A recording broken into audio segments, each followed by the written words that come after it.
आज देशव्यापी धरना प्रदर्शन के माध्यम से केंद्रीय बजट को जन विरोधी, किसान विरोधी और युवा विरोधी ठहराया है। धनबाद के रणधीर वर्मा चौक पर आयोजित संयुक्त मोर्चा के धरना में शामिल हुए इंटक नेता ए.के. झा ने कहा है कि संसद में पेश हुआ केंद्रीय बजट जन विरोधी, किसान विरोधी और युवा विरोधी है। सरकार मजदूर विरोधी 4 श्रम संहिता को लागू करने पर आमादा है। बता दें कि 4 श्रम कोड को लागू करने के प्रयास को रोकने के लिए संघर्ष को और तेज किया जाएगा। पिछले 6 जनवरी को नई दिल्ली में आयोजित केंद्रीय ट्रेड यूनियनों, स्वतंत्र फेडरेशनों और एसोसिएशनों के संयुक्त मंच की बैठक में वर्तमान कॉरपोरेट सांप्रदायिक शासन के रवैये पर गंभीर चिंता व्यक्त की है।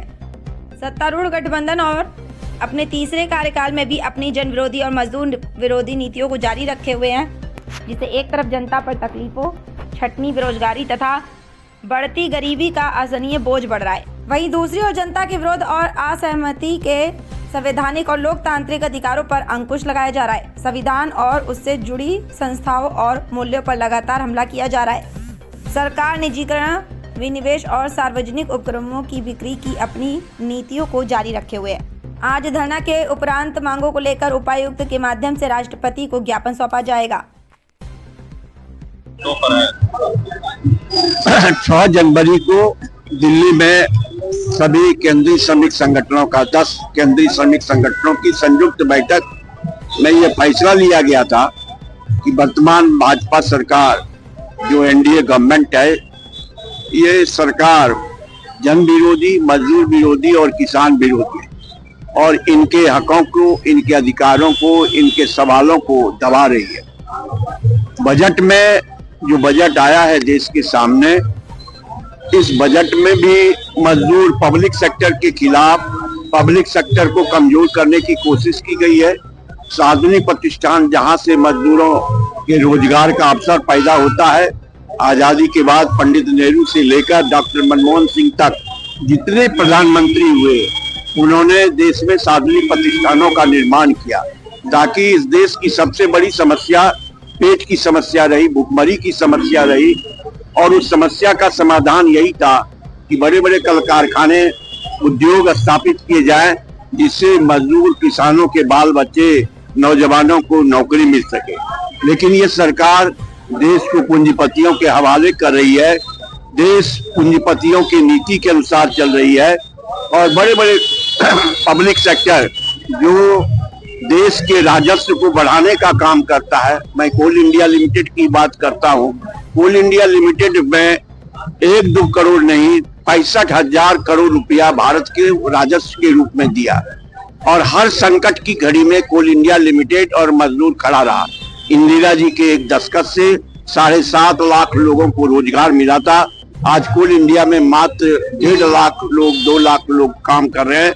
भारत को किंग कोल लिमिटेड जो लाइफ लाइन है धनबाद का, वहां पर 1 लाख, इस कंपनी में 1,80,000 मजदूर काम करते थे।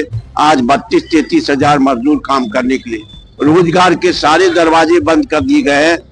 जबकि धनबाद का लाइफ लाइन, झारखंड का लाइफ लाइन में BCCL, CCL सभी है। तो ऐसे हालात और परिस्थिति में जो किसान है उनको भी आपने देखा कि 750 किसान मौत के शिकार हुए, लेकिन इस सरकार ने उसके प्रति संवेदना प्रकट नहीं किया और इस सरकार ने किसानों के साथ न्याय नहीं किया MSP के सवाल पर और आज भी वो संघर्षरत है।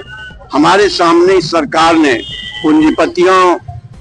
पूंजीपति के बल पर चलने वाली सरकार ने एक ही विकल्प छोड़ा है कि संघर्ष का रास्ता ले, महात्मा गांधी के बताए रास्ते पर हम चलें और आज उसी रास्ते पर चलने के लिए देश के तमाम श्रमिक संगठनों का आह्वान पर हमने आज यहाँ रणधीर वर्मा चौक पर धरना का कार्यक्रम आयोजित किया है, जिसमें सभी सेंट्रल ट्रेड यूनियन BMS को छोड़कर और सभी पेंशनिंग यूनियन चाहे जिस भी दल से संबंधित हो, वो सभी आज हमारी इस लड़ाई में साथ है।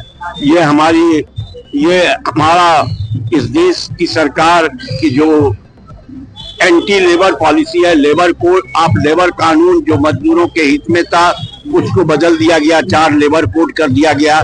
सरकार 90 घंटा 6 दिन में काम देने के लिए सोच रही है। आज भी बंधुआ मजदूरों की तरह आउटसोर्सिंग मजदूरों को काम लिया जा रहा है। ठेकेदारी मजदूरों के सामने भी सवाल है ये सारे सवाल से हम गुजर रहे हैं और हमारी आवाज कोई सुनने के लिए तैयार नहीं।